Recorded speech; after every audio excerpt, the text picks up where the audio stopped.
So today let's talk about balloon or residual payments and how it helps the buyer. Or does it actually help the buyer? Welcome to another video.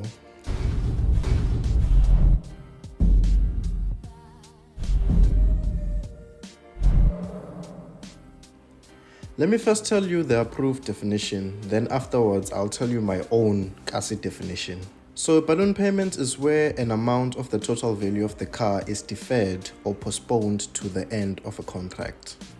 So basically it's money that is set aside and you can pay it at the end of your car loan contract. A lot of people don't know this, but that amount you set aside incurs interest. That's basically what a balloon payment is. Now there's two things I want to talk about, the disadvantages and the advantages of having a balloon payment. But before that, let me tell you my definition of a balloon payment. A balloon payment or residual value is a method of showing that you can't really afford the car you are trying to buy.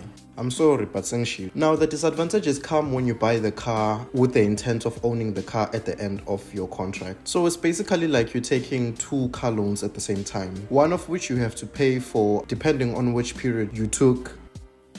At the end of that, you'll still have to pay the balloon payment either as a lump sum or to have installments to pay it off, which leads to further interest rates. The next disadvantage would be that you will have to pay your car over a longer term than what you originally wanted to pay it over. And those are my important two disadvantages.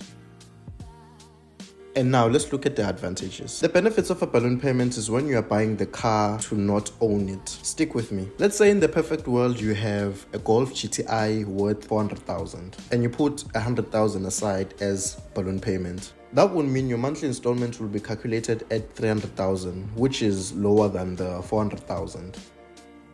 So now let's say you want to use the car moderately and then you take it back to the dealership. What you would have done is used the balloon payment to have a lower premium on your car because you know you're not going to own the car for long. So you're just going to trade it in while its market value is still positive for you. Obviously in the end you own nothing, but you drove a new Golf GTI.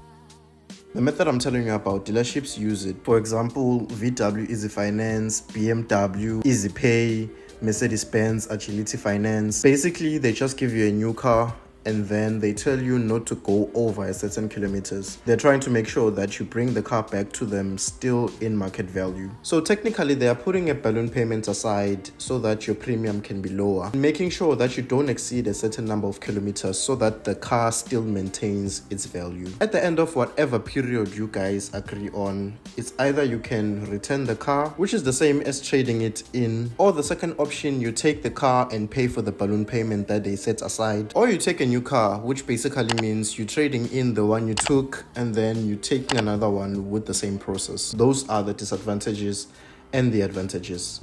Thank you for watching. Don't forget to subscribe, comment, like, and share the video for more content like this. It helps the channel in growing and being bigger.